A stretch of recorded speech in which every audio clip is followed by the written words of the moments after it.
यंदा 19 मार्च पासून नवरात्रीची सुरुवात होते आणि खास गोष्ट म्हणजे यावेळी आईचं आगमन हे पालखीतून होत आहे. आता तुम्ही म्हणाल यात एवढं विशेष काय, पण शास्त्र सांगतं की देवी जेव्हा पालखीतून येते तेव्हा ती आपल्याला एक इशारा देते. जणू आई म्हणते, सावध राहा, वेळ थोडी कठीण असू शकते. कधी निसर्ग रागवू शकतो, कधी आरोग्य बिघडू शकतं, कधी घरात किंवा बाहेर तणाव वाढू शकतो. पण घाबरायचं अजिबात नाही, कारण आई आपल्याला घाबरवायला नाही तर जागा करायला येते. नवरात्रीचे 9 दिवस हे फक्त उपवास नसतात, तर मन शांत करण्याचा काळ असतो.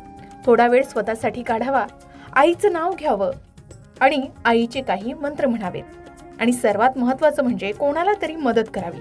एखाद्या गरजवंताला किंवा कन्यापूजन या चैत्र नवरात्रामध्ये आवर्जून करावं, कारण आई यामुळे जास्त खुश होते. कारण जिथे दया आहे, प्रेम आहे, तिथे आईला प्रसन्न वाटतं. आणि खूप सुंदर गोष्ट, जरी आईचं आगमन पालखीतून होत असलं तरी तिचं प्रस्थान हत्तीवरून होणार आहे. याचा अर्थ म्हणजे सुरुवातीला थोडी परीक्षा असेल, पण शेवटी आई आपल्या आयुष्यात सुख, शांती आणि समृद्धी देऊन जाणार आहे. म्हणून या नवरात्रीत फक्त एकच ठरवा, काहीही झालं तरी मी माझ्या श्रद्धेवर ठाम राहणार. कारण आई आपल्या सोबत नेहमीच असते, प्रत्येक क्षणी असते. आता चैत्र नवरात्रीत देवीच्या पालखीतून आगमनाविषयी सविस्तर बोलायचं झालं तर यंदा चैत्र नवरात्रीची सुरुवात ही गुरुवार दिनांक 19 मार्च 2026 पासून होत आहे. हिंदू शास्त्रानुसार नवरात्रीची सुरुवात ज्या वारी होते त्यावरून देवीचं वाहन निश्चित केलं जातं. 2026 मध्ये चैत्र नवरात्रीची सुरुवात ही गुरुवारी होत असल्याने देवीचं आगमन हे पालखीतून होणार आहे. ज्योतिषशास्त्र आणि देवी भागवतानुसार देवीचे प्रत्येक वाहन विशिष्ट संदेश किंवा फळ घेऊन येते.